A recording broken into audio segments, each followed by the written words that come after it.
New Jersey's transit system was once the envy of public transportation nationwide, luring top talent, winning awards, drawing ever more riders on its on-time service. I'm not talking that long ago either, but that was then and this is now. It's veered way off track with a shortage of engineers causing last-minute train cancellations and major service disruptions. And here's the bad news. There's no end in sight for frustrated commuters. Governor Phil Murphy, he inherited a broken system, but now he is on the spot to fix it. Earlier today, I spoke with Curtis Tate, transportation reporter at NorthJersey.com and The Record, who's been following troubles at the nation's second busiest railroad.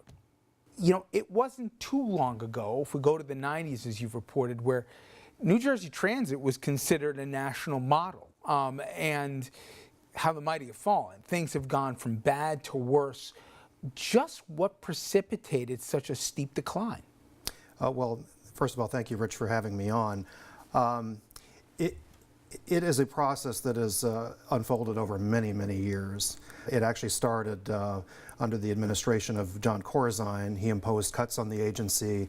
They had to furlough an entire class of locomotive engineers, and then the year after that, they didn't have a class at all. So that's essentially at the root of the locomotive engineer shortage that the agency is experiencing right now, which is causing a lot of trains to be canceled very abruptly. People are waiting on the platform, and then all of a sudden they find out there's no train coming. And I want to get to some of the political fallout and also hopefully some of the solutions, but talk about just how bad it's gotten. And I know for folks watching us in New Jersey, they don't need any reminders of this. You have cancellations without warnings. You have shortages of engineers, people not showing up to work altogether. Give an idea, and if you can put a number on it, great, but just the scope of how bad the problem has gotten. Well, it's a bit of a perfect storm because the agency did not hire new personnel for so many years, and in the intervening years, a lot of very senior employees reached eligibility for retirement. And others who didn't retire, they had a lot of experience. They left and went to Metro North and Amtrak and other places where they could get a bigger paycheck. And the locomotive engineer shortage got even worse, and it led to more cancellations and more delays. Last summer almost led to a false sense because people all geared up for the summer of hell, and it never really materialized to the degree that we're seeing this year. And some people said, oh, they're going to say summer of hell 2.0. It wasn't that bad last year, and now we encountered, as you said, the perfect storm. Well, that's right, because there just was no planning in advance for this, and plus, NJ Transit and all commuter and freight railroads are facing a year-end deadline for positive train control, which they have to get done. It's a very complicated and labor-intensive project. Now, obviously, Murphy owns this right now, and he didn't give great optimism that the solution was around the corner, but his executive director at the Transit Authority, he made it clear that maybe this goes back to the Corzine years, but the problems were exacerbated in the Christie years. He inherited an agency, both understaffed, but morale terrible. People were getting pay increases that maybe some feel weren't due and others weren't. Just how bad a situation did the Murphy administration inherit? Well, the governor has said, and also Kevin Corbett, the executive director, they both said the conditions were even worse than they thought. And a lot of that, we're talking about the frontline employees there, the locomotive engineers and so forth, but also behind this was a massive shortage of experienced managers. Basically, the agency just bled them over several years because they found better career opportunities. They didn't like the political people who were being promoted at the agency, and morale just became terrible. It really did get worse under Christie, and it's going to take some time probably to see a dramatic improvement from top to bottom. And before we talk about the staffing issues and on-time issues, let alone cancellations, positive train control. We're all told this was going to happen. Where are we with this right now? Well, everybody's at least a little bit behind, but NJ Transit is more behind than most. You should also explain to everybody what positive train control is and why it's so important. That's right. So a decade ago, Congress required positive train control, which is a safety system that automatically slows or stops a train to prevent it from going too fast.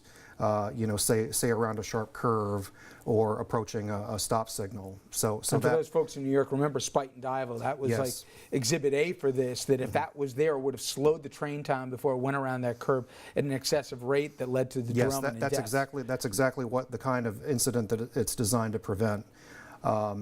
And this requirement has been in place now for 10 years, but it's been an incredibly complicated thing to deploy.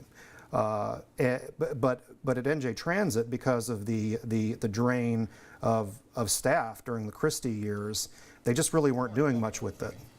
They made very little progress, and then earlier this year, the new administration came in and they found that they were only about 12% toward completion, and they've been telling us that recently they've gotten up to 60%, which is significant progress.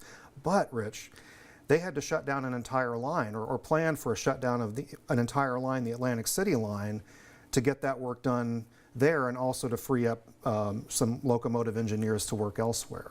Does Trenton even have the money to solve this problem?